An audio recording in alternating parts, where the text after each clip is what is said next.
Howdy all, welcome to Goose Talks Film. I'm your host Goose, where we talk everything movies. Sometimes TV shows, but mainly movies.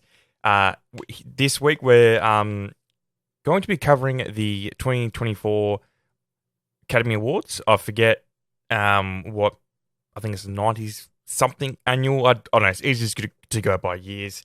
It's one of my favourite times of the year in terms of like movies and all that. Look, as I've gotten older and realised a few things and understood things better, I'm not as die-hard and be-all and end-all Oscars like I used to be. I used to think, if a movie didn't win an award that I think it should have for the Oscar, I was like devastated for the movie. Like, no, like it should have done this, it should have done that. But now it's kind of like, it's consolation prize if a movie I loved wins something, or an actor, or a director, or actress, whoever wins an award, I think is great. Just because there's always going to be bias towards certain things, certain genres. There's always going to be genres left out. Horror. Sometimes we see some breakthrough, but that never really leads to anything, unfortunately, because if the last few years is telling us anything, it's that horror's here to stay, horror's here to dominate in so many different shapes and forms. And yet again, another year where horror is not really focused on, unfortunately. And I'm not going to go into details on, the snubs and whatnot, but, it is great to see a movie like El Conde get nominated for cinematography. It's not a full-on horror, but, it does fit a horror mold type of movie. It's also foreign language, like foreign made, so that was really, really good, because that's a big category, best cinematography. There's always at least 11 movies that could be nominated for that category, and if you win that, it's, one of the most esteemed categories for sure. In terms of award shows, obviously the production, the money behind it, the, I'm trying to think of the word here, like the overall, importance, finally found the word, guys, unedited, the way I like to leave it, because that's real, that's me. Just how important, I guess, the Oscars are. Like, it's always going to be number one. You have your Golden Globes, you have your BAFTAs and all that are always kind of catered towards certain things. Obviously, with the BAFTAs, the British Academy Film Awards, if there's a 50-50 category, if one of them's British, they're most likely going to win, because that just makes sense, because they're all British fighters, so why wouldn't you? But if there's a clear favourite winner, like, for a while last year for Best Lead Actor, it was a 3-horse race. It was Colin Farrell for The Banshees of Inisherin, Brendan Fraser for The Whale, and Austin Butler for Elvis. And then I got to the BAFTAs and I thought, okay, well, if Colin Farrell doesn't win the BAFTA, then he's literally no chance to win the Oscar. He's no chance to win the big one. And he actually didn't win, and surprisingly, Austin Butler won for Elvis, because Brendan Fraser is very popular in Britain. He's done quite a few British productions, worked with a lot of British filmmakers and other actors. So that was surprising. I thought, okay, maybe my boy Brendan isn't going to win, but he won the SAG, which history tells us if you win the SAG, then there's a big, big chance that you win the Oscar. They just coincide with each other, mainly because the SAGs, the Screen Actors Guild Awards, are all voted by fellow actors. And when it comes to the Academy, large chunk of the voters are actors, like fellow actors. So if you look at the Golden Globes, it's the foreign press, so they're all like journalists and whatnot. Not sure the British Academy Film Awards, I think that's the same as the Academy, it's just they're obviously British-based people, whereas the Oscars can have anyone from any country, I assume. But yeah, anyway, stop rambling about the history of the Oscars and award shows. But if you're an actor, director, cinematographer, writer, anything in Hollywood, if you're going to be nominated for an award, most people want it to be an Oscar, just because, the bigness of it, it's very important. It's been around for, I think, over 100 years now, or close to 100 years. So close to, because it's 90-something. So close to 100 years. It's got great history. It's going way longer than the BAFTAs, way longer than the Golden Globes, way longer than the Emmys, which is for TV. This is the one you want to win. Obviously, there's certain cases where people don't like award shows because that's not what they work in film for, which I don't ever have a problem with. But then again, I don't think people should be judged if they're happy that they're nominated or happy they win, or they're something they're striving to, because it's being rewarded, right? It's no different than you bust your ass off at your 9-to-5 job, and at the end of the year you get like a Christmas bonus. So the boss goes, here, you've been the most dedicated and best team player, worker. here's 10 grand Christmas bonus. You're obviously going to take that. You're going to be happy for it. You're going to feel bad that, no one else got it but you. But in the end, you feel as though your hard work is being rewarded. And that's the same as working in film, I feel as though. So I don't think people should be judged, because I've heard it before, like, oh, they're just patting themselves in the back, blah, blah, blah, blah. I mean, to a lot of, especially like the roles that aren't in the spotlight. So you have your cinematographers and all that. Like, they're not on talk shows. They're not doing all these big events. They're never going to be asked to be a front person for a business or a campaign or anything like that. So if they want to be rewarded, if they feel as though that'll give them something else to feel as though they're being rewarded or being fulfilled is another thing, let them have it. Like, I think it's great. I wish the speeches could go longer. We could have cut a lot of other bullshit out of the show to be able to have people have longer speeches, but it is what it is. I'm so happy when I see the smile on people's face, especially, the short film makers, the documentarians, the cinematographers, because all these people won't be in the spotlight either. I know that's not what it always comes down to, and that's not what it should be about when you're doing things like that. But like I said, all these people work hard. Yeah, well, some of the time they get paid accordingly. Not always. We learnt that from the strikes last year. But yeah, I was going to end this point here that, if the Oscars aren't your thing and you don't like the Oscars, that's fine. But don't judge people that are the audience that like me, like watching it and like dissecting it and like picking winners and blah, blah, blah. Or don't judge people that want to win one, because that just doesn't make sense to me. If you don't want to, that's your personal thing. Like, I'm not going to judge you for not wanting to win or be nominated or attend the award show. That's fine. But yeah, anyway, this year's Oscars is looking to be pretty decent in terms of just rewarding great people, great films. A lot of the categories are quite 50-50. We don't really have a lot of categories that could go more ways than two. And a lot of them are cut dry. Like, I feel as though the best supporting acting categories are all you're 95% sure you know who's going to win. Like, I can't remember a year where it was 50-50. And people ask, well, how do you know who's going to win? Well, it comes down to, one, popularity, and two, all you have to look is the list through all the awards ceremonies that lead up to this. Like, it's not just the big ones like the Globes and the BAFTAs and all that. It's also the smaller ones like your Writers Guild of America, your Directors Guild, your Independent Spirit Awards, all these other award shows. They all add to something because there's a lot of the same people are voting, and it's obviously comes down to popularity contest, lack of a better phrase. But when it comes to, I remember Christoph Waltz, when he won his first one for Inglourious Basterds, I think he dropped one award show to Woody Harrelson for The Messenger. I think it was like 30 or 40, maybe even more, 30, 40, 50 plus award ceremonies he won. So you knew he was going to win the big one.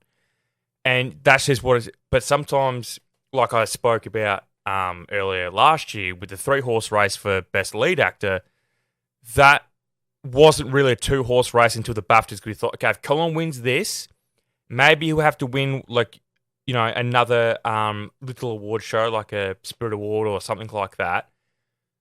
But when he didn't win, it's okay, well, it's clear. If he's not going to win the award from his British peers, him obviously being Irish, then he's not going to win the Oscar. That's just how it goes. And a lot of these categories are the same. I'll get to it, but the best supporting actor and actress categories, 100% lock it in. No one is going to win them, I'm telling you. Whereas the lead actor and actresses are literally, in my opinion, 50-50. Like, they could go either way out of two people for both categories. Best film, best director, probably a bit more cut and dry. But with the Oscars, they have a history of not always rewarding the two big awards together, and that's best director and best picture. There was a year where Ang Lee won for Life of Pi, but Life of Pi didn't win best picture. So one best director, not best picture, and that happens quite a bit. Sometimes you get both. Like, that was like a really traditional Oscars thing. Like, if the director won and the next award was best picture, you knew that movie was going to win. But that's not the case. The past, 15, 20 years, there's been quite a few times. But then there have been years where the director and the movie have won. I think there was one year that Moonlight won best picture. I don't think it won best director. I could be wrong about that. But yeah, just a few examples. So I don't think this is like that. I think we're pretty locked into director and best picture going side and side, but we'll wait and see. But anyway, I'll stop rambling. Before I get into the actual predictions, I'll just talk about, what I'm expecting from Jimmy Kimmel.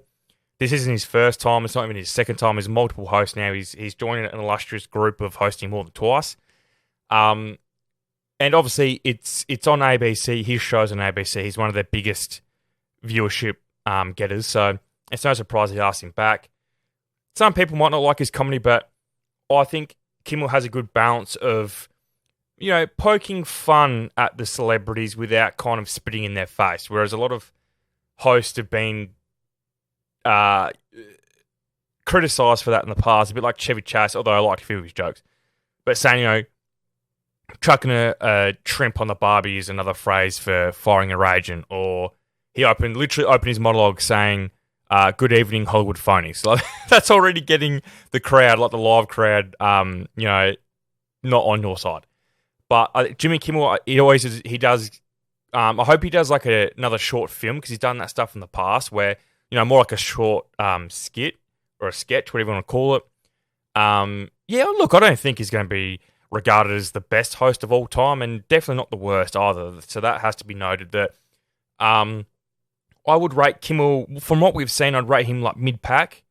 I wouldn't rate him to the likes of a Billy Crystal, Bob Hope, Johnny Carson even, a Whoopi Goldberg. They're your star-studded four. I forgot his name now. There was another actor in the 60s and 70s that hosted multiple times. I think it's something Niven. I can't think of his name. George Niven? No, something like that. It was an old school, and he was really like deadpan and witty.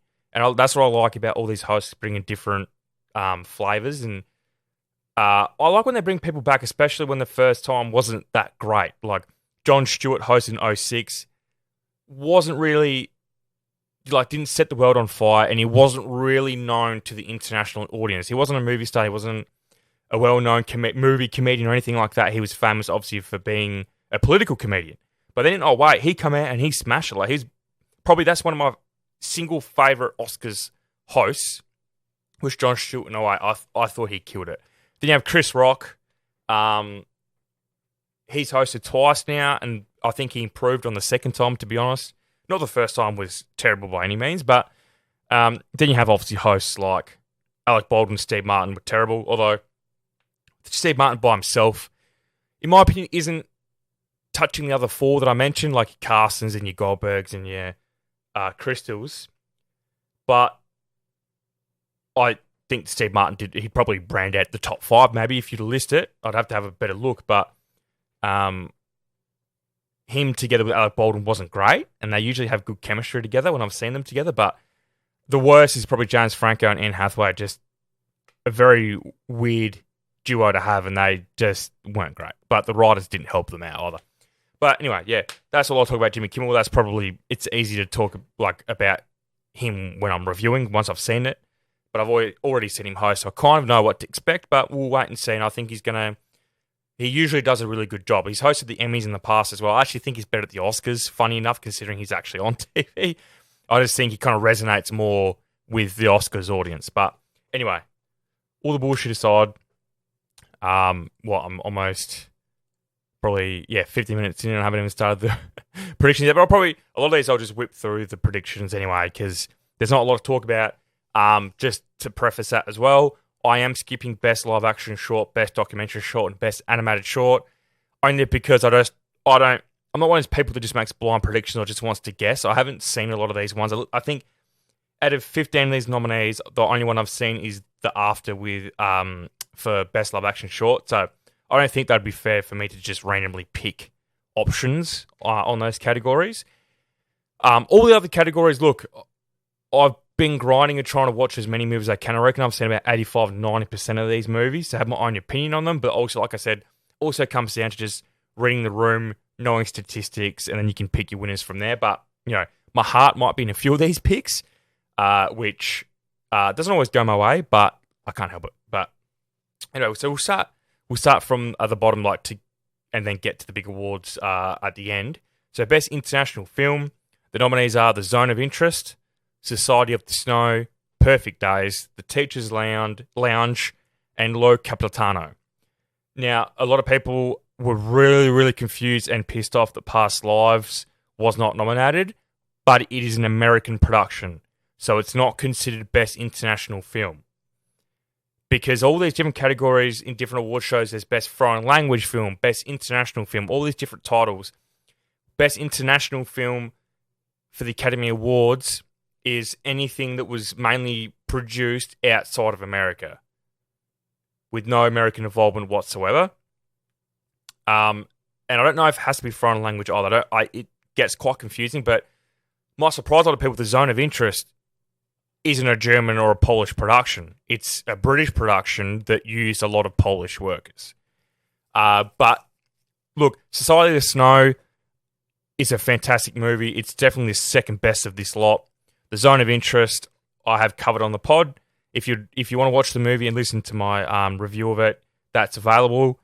That was released the week before last, and that's actually my best performing podcast, which I've done more than 5 now, so that's quite surprising. But yeah, thanks, by the way, everyone that showed love to the Zone of Interest podcast, because yeah, like I said, that was my best performing podcast across all my different programs, like Buzzsprout, which is my hoster, then Amazon Music, Spotify, YouTube. It did really well. So yeah, I just want to say thank you for that. I forgot to do that at the start of the show, but yeah, look, the Zone of Interest is definitely going to win this one. Kind of a dead giveaway because it's nominated for Best Picture as well. Usually, if an international film is nominated for Best Picture as well, and it's the only international film nominated for Best Picture, it's going to win its own category, which is Best International Film. So yeah, lock Zone of Interest in. I actually would have the Zone of Interest in the top 5 for Best Picture, but I'll get to that later. Best Documentary Feature. Look, I haven't seen a lot of these movies, but one of the ones I have seen, Four Daughters, that's one of the favourites, so I've just picked that one. Yeah, some great nominees as usual. The documentary feature category is getting harder and harder to predict every year. We have Best Animated Feature, which is one of those ones that's 50-50 for sure.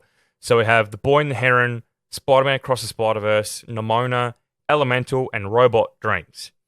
Quite a few snubs in this category, but it was a great year for animated films, I have to admit. I think Elemental probably could have been the one to miss out for maybe something else, but it is what it is. 2-horse race in this one. It's The Boy and the Heron and Spider-Man. Spider-Man obviously being your bigger production that's made a shit ton of money, more popular, but The Boy and the Heron is made by Hayao Miyazaki, which the Academy absolutely adores. He's won this category before with Spirited Away, which is one of the greatest animated movies of all time. So I've actually lent more towards The Boy and the Heron. Both these movies have won this respective category at different award ceremonies leading up to this, so it's really 50-50. I just think this is more an Academy movie. It's an original movie. It's not a sequel. And like I said, everyone loves Hayao Miyazaki, sorry. He's very popular within the Academy. But I would not be surprised if Spider-Man Across the Spider-Verse wins. Both great movies. So, yeah, I'll lock it in, Boy and Heron, for that one. This is always one of my favourite categories, Best Visual Effects, mainly because growing up, a lot of my favourite movies were only nominated for visual effects and sometimes makeup. Like my comic book movies, like Hellboy and all that. I think that actually won Best Makeup, if I'm not mistaken. But anyway, so I always look forward to this category because I love the big budget movies. I loved when my childhood movies were nominated, like I said. So we have Godzilla -1, The Creator, Guardians of the Galaxy Volume 3, Napoleon, Mission Impossible Dead Reckoning Part 1. Now, as a horror fan, I was really, really, really, really hoping that Voyage of the Demeter will be nominated. It was shortlisted, I think, for makeup and visual effects and missed out on both, which sucks. I'd love to see horror movies because, like I said earlier in the podcast, horror movies aren't generally nominated at the Academy Awards or even any other major award ceremony, to be honest. I think a big win was Get Out for Best Original Screenplay. That was a huge win. That's a big category. That was awesome, but usually horror is relegated to visual effects and makeup. Sometimes it might sneak in for a production design, a costume design, but very rarely. For this one, another 50-50 category, you have Godzilla -1, which is probably more of a favourite, just because of the budget that it had. Like 35 million, and this movie looked great, is just a massive shock. So I was really, really happy to see Godzilla -1 nominated. Then literally its main competitor is the complete opposite of that. It's a big American budget film, The Creator. I think the budget was over 100 mil. Didn't do too well at the box office, but this movie relies more on visual effects. That might sound silly considering Godzilla, the main character, pretty much is visual effects, but the creator also has most of its surroundings CGI. Also has one of its main characters. The little kid is majority CGI. Well, motion capture work. I would love to see Godzilla Minus One win because it's technically a horror movie and smaller budget, smaller teams. It's the only award like the sorry, excuse me. It's only nominated, whereas the creator's nominated for best sound and visual effects. Although the creator's not really a chance to win best sound, unfortunately. But look, I'll be happy with either of it. I've seen both of these. I've enjoyed them really well. Godzilla Minus One was probably one of the best horror movies past 12 months. So I would really love to see it win visual effects here. So I'm going with that one. Best sound, we have The Zone of Interest, Oppenheimer, Maestro, Mission Impossible, Dead Reckoning Part 1, and The Creator. So this one, Oppenheimer's probably your clear favourite because, it's an old movie, so it really leans into and relies heavily on Oppenheimer, on sound, just as much as its visual effects and its cinematography. The Zone of Interest, I've gone with The Zone of Interest. This is one of my heart choices just because this movie is an audio movie. You don't see a lot, but fuck, you hear a lot. And if you did listen to my review on this, you would know that I love the sound because it tells you the story. It's not necessarily the acting. It's not really the visual stuff it's the sound that tells you the story. I think it's really great in terms of how important sound is to a movie. Yeah, the sound's really important to Oppenheimer, but so are its visuals, its acting, and its right, like all the major stuff. It relies on pretty much all that stuff equally, whereas The Zone of Interest really, without sound, it wouldn't be a movie. Whereas Oppenheimer, you could watch it as a silent film, and it would look great. Maestro, Mission Impossible, and The Creator aren't really chances, but they also rely on sound in different avenues as well. I think this is quite a stacked category, not in terms of the sound of these movies, but just the movies in general. I think they're all really good, so it's great to see them get nominated. I'm really happy the Creator did get 2 Oscar nominations, just because it was quite hated on, because I think just because people jump on the bandwagon once a movie bombs at the box office, they automatically just think it's shit, which I really don't like that train of thought at all. Best song, we have I'm Just Ken from Barbie, What Was I Made For from Barbie, The Fire Inside from Flaming Hot, It Never Went Away from American Symphony, A Song for My People, Killers of the Flower Moon. Now, you're guaranteed best song to have a song from a movie that you probably never heard of. I haven't heard of American Symphony. I don't know if it's documentary. I don't know if it's a feature scripted film or not. I have no idea. But I think this is a 2-horse race and it's the same movie. It's What Was I Made For and I'm Just Ken. Both have won numerous awards. Can't wait to see all these songs performed live. I think it's going to be awesome. Can't wait. Great to see a movie like Flaming Hot nominated as well. Doesn't matter what category. It's just good to see it on the ballot. But I'm going with I'm Just Ken from Barbie. But this is probably the most 50-50 category we have, if not one of at least. But yeah, I'll just go I'm Just Ken, just because I think people just love that song for different reasons. But I'm not sure on this one, but I'll go with I'm Just Ken. Best score, we have Oppenheimer, Killers of the Flower Moon, Indiana Jones and the Dial of Destiny, Poor Things, and American Fiction. Now, me talking about great to see movies have a single nomination anywhere on the ballot. Well, I'm so glad to see Indiana Jones and the Dial of Destiny on here. I honestly thought that this was going to get a Best Visual Effects nomination over anything else. I'm really surprised that it didn't get a visual effects nomination over Napoleon or even Mission Impossible.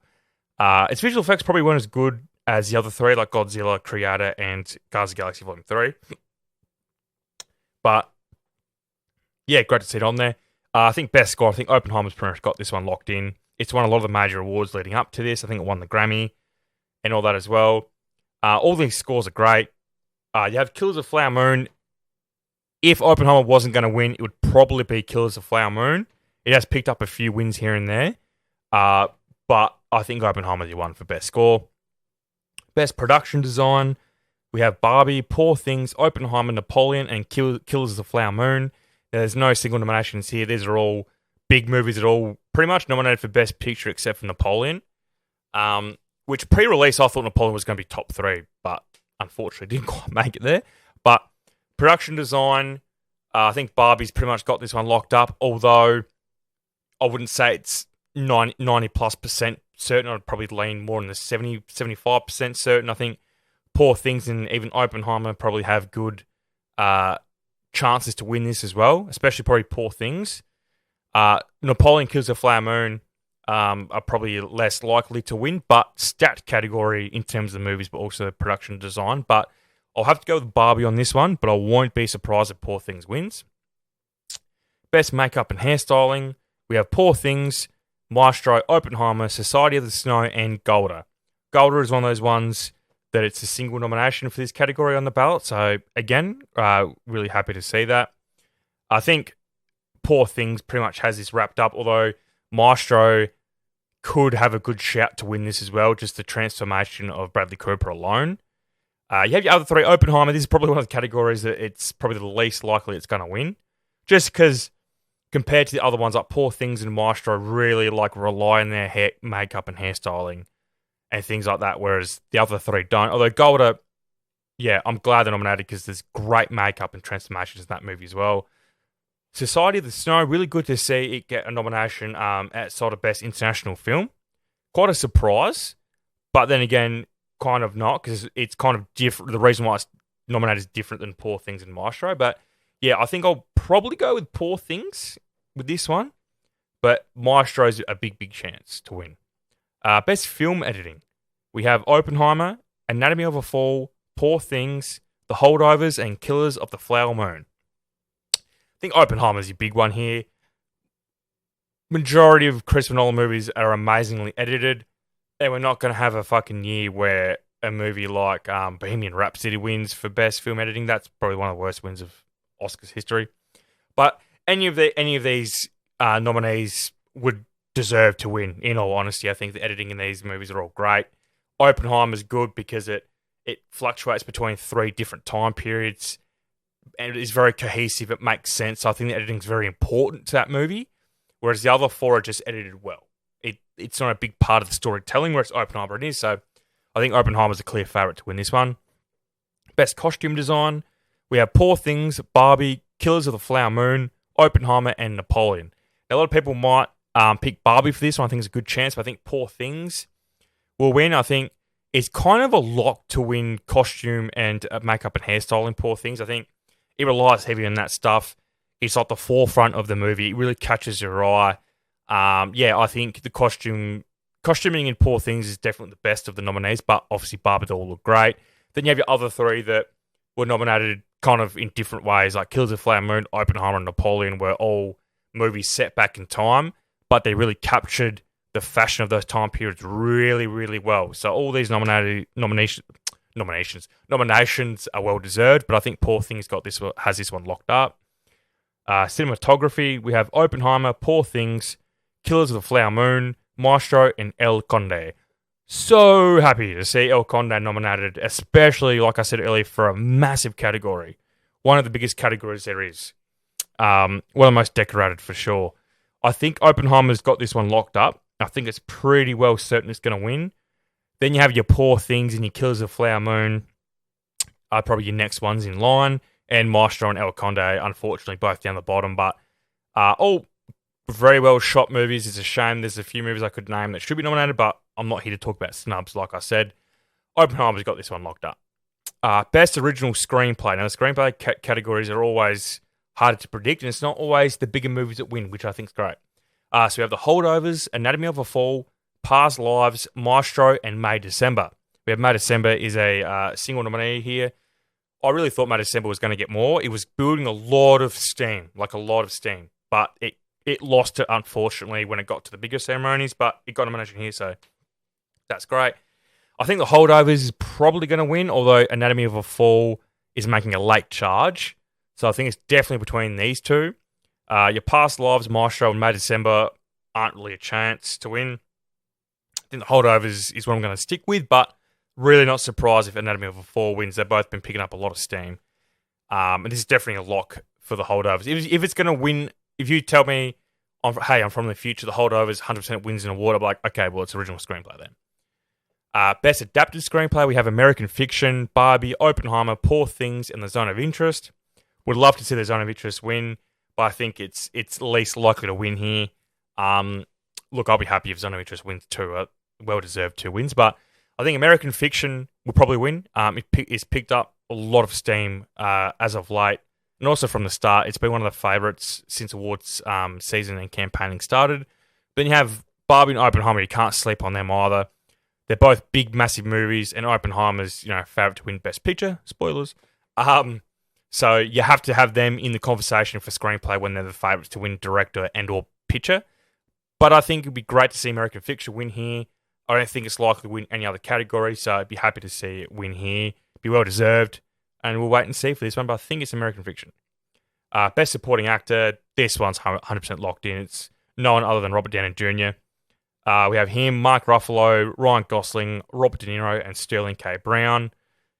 So your last two, this is pretty much in order.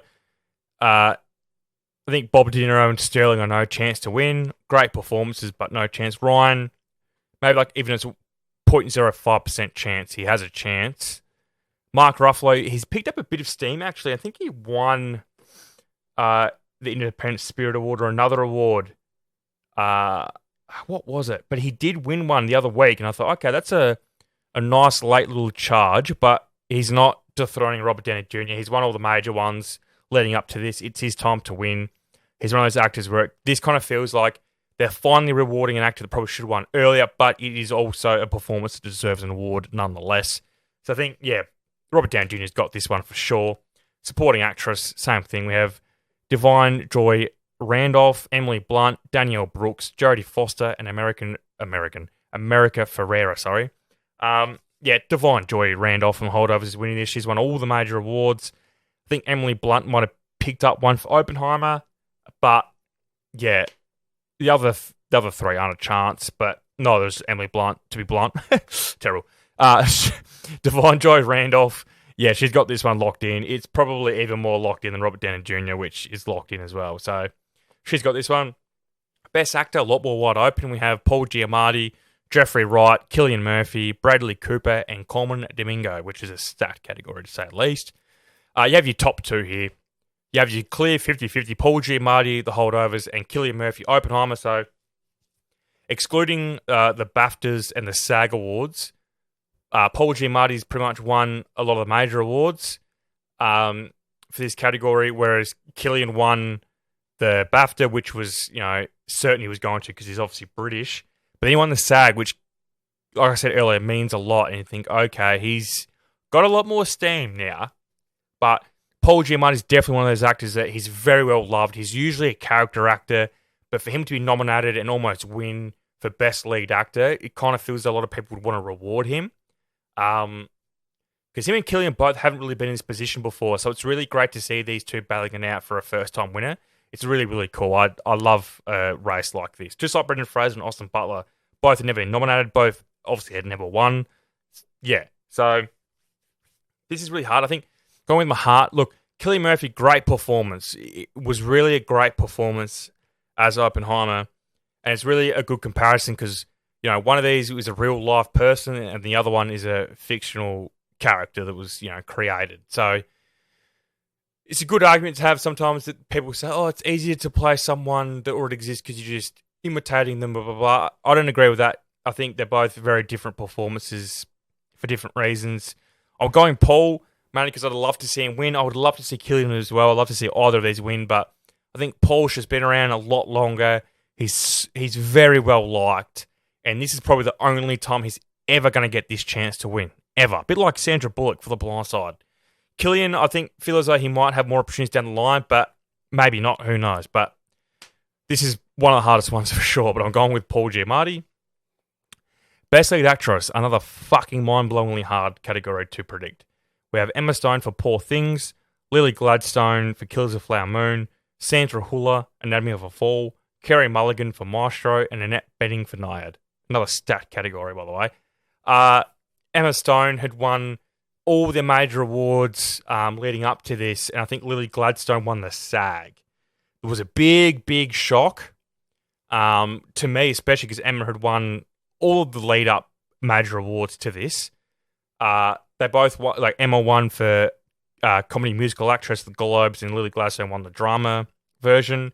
And ever since then, Emma Stone's won, and then Lily Gladstone won the SAG, and it's like, oh, wow, this just got really spicy. Because, like I said, the SAGs never lie. The SAGs never lie. So I'm still going Emma because she's another well-liked actress, very popular, great performance. People love rewarding people multiple times as well. Daniel Day-Lewis, Meryl Streep, Jack Nicholson. But I also like to reward people that might not ever get this opportunity again or are new to the spotlight, like Lily Gladstone. So they're both very different scenarios. But I'll go Emma Stone with Poor Things just because she's literally won everything else other than the SAG. But I won't be surprised if Lily wins because the SAG, like I said, means so much in terms of predictions. Best Director, bit more cut and dry. We have Christopher Nolan, Oppenheimer, Yorgos Lanthimos for Poor Things, Jonathan Glazer for Zone of Interest, Justine Triet for Anatomy of a Fall, and Martin Scorsese for Killers of the Flower Moon. Really happy to see how diverse and different this category is. All these movies are different. All these directors are very different in their approach and their directing. All from different walks of life. Awesome category. Christopher Nolan's pretty much got this one locked up. Although Yorgos for Poor Things has picked up a bit of steam, he's probably, if one person was to defeat Christopher Nolan, it would be Yorgos. Would love to see Jonathan Glazer win, but unfortunately, there's not a chance. This isn't even a two-horse race. It's a one-horse race that the second horse is relying on the first one to stumble. Lock Christopher Nolan in for Oppenheimer. Then you have Best Picture. Oppenheimer, Zone of Interest, Poor Things, The Holdovers, Killers of the Flower Moon, Anatomy of a Fall, Barbie, American Fiction, Maestro, and Past Lives. Stat category, I love that we get 10 nominees the past 10 plus years now. It's pretty much the Dark Knight fallout that it should have been nominated for Best Picture, and ever since then, we have the possibility of, I think it's between 7 and 10 nominees. Look, Oppenheimer's probably most likely to win this. I think Nolan is more of a lock for director than Oppenheimer is for Best Picture, if I'm being honest. You have movies like Zone of Interest, Poor Things, and The Holdovers are all slight chances. Even Killers of the Flower Moon. The rest aren't really in the conversation, unfortunately. But you have, those lot are still a chance. Although it's a small chance, it's still a chance. I would, love to see Zone of Interest or Poor Things win this. They're my personal choices, but Oppenheimer is well-deserved if it wins, which I'm pretty positive it will. So I'll go with Oppenheimer. So that brings the predictions to an end. Let me know your predictions in the comments or message or retweet, whatever you want to do. Let me know who your predictions are, who you think I've got wrong, who you think I've got right. Who do you think was snubbed at these awards? Anything like that. As always, guys, if you're still here listening, thanks so much, because I do ramble a lot. I do choke my words a lot. I do stutter sometimes. I go unedited because I think that's just the best way for people to listen to me. That's like who I am. I don't like to edit and I won't say fake things because editing does have a place in podcasts for sure. But when it's just me, when I'm doing solo, I think unedited is a much better way to go. It's just me. It feels real. And I hope few people listening that you can kind of relate to that a bit. But yeah, thank you so much if you're still listening. And thanks so much to anyone that's listened to all my episodes or one episode or even just half an episode. All that does mean a lot. Makes all this work for something. And I just love talking movies and creating a movie community with people. And we all share opinions. We all maybe don't share some opinions. And maybe we have, disagree on things. Maybe we agree on things. I just love that type of discussion. And make sure you follow me on all my socials. Everything's on the Goose Talks Film, Instagram, Facebook, across all the podcasting places as well, and over on YouTube. And I'm going to start doing videos on YouTube as well, like tier lists and things like that. So be sure to subscribe on YouTube so you don't miss out on the podcast and also the videos. That pretty much brings, the podcast to an end. Let me know what you're most looking forward to at the Oscars. Is it someone maybe winning finally, or someone's speech, or a certain movie winning or even a presenter, because my boy Michael Keaton's presenting, so I'm really excited. For a lot of people that don't know, he's my favourite actor of all time, so anytime I get to see him in a award show, I get quite happy because it doesn't happen very often. Anyway, I'll end the podcast there, guys. Like I said, thanks again so much if you're listening this far, because I ramble on so much. But yeah, thanks so much, guys. Be sure to watch those movies, and I'll catch you on the flip side.